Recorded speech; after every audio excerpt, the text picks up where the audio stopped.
everyone, and thank you for joining me for day 5 of the Supernatural course, a course designed to help you live your best life holistically and reach every point of success you would like in your life, as long as you hold yourself accountable and stay holistically healthy overall. So we've made it through a lot of the letters in Supernatural. Today we're going to be focusing on the T and the U in natural. For those of you all who know me, thank you so much for joining me once again. For those of you all who don't, I am Dr. Nina Ellis Hervey, a licensed psychologist, a licensed specialist in school psychology, a certified professional life coach, a nationally certified school psychologist, also an associate and tenured professor, and a lifestyle blogger of YouTube who focuses on everything from fitness and health, my 100-pound weight loss and keeping it off for over 11 years, taking care of your body, your mental, spiritual, and physical and emotional health, and loving yourself from the inside out. So here you go, guys. T stands for tenacious. You have to be tenacious. That means withstanding, being steadfast. One thing about tenacious people is that when someone says no, we hear not now. I've been called stubborn. I've been called many a things because I kept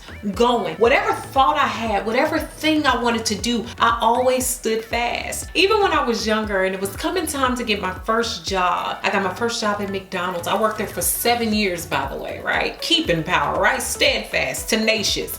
One thing I will say is a lot of times before that, I went in as a 14-year-old wanting to work. Of course I had a work permit, but most people didn't want to take a chance on a 14-year-old kid who said that they would be responsible. Even though a lot of places said no, McDonald's said yes. So I stood fast. I applied to a lot of jobs, went to a lot of places before I went there, and I accepted that challenge. I could have said, you know what, I'm done. Then I wouldn't have known the joys at a young age of what it was to work, to have my own money, to pay my first few bills. That was something that I wanted. And instead of hearing no, I heard not now. Sometimes in our lives, things come up and we hear no and we give up. Just because somebody tells you you can't have something right now doesn't mean it's forever. No is not forever. Be tenacious, steadfast. Look at your circumstance, but don't stay stagnant. Look beyond the no and see the not now. And that moves me into you for remaining unyielding. A lot of times we get to a point and we start to slow down because it looks like it's going to be hard. And I've done it too. When I was losing weight, I always tell people it took me at least 10 tries at weight loss to actually succeed at it. Every time I would get to it, it seemed like I would slow down. I was good at being smart in my books. I was good at going to school. I was good at taking the lead in many organizations. But when it came to fitness, I would freeze. I would yield.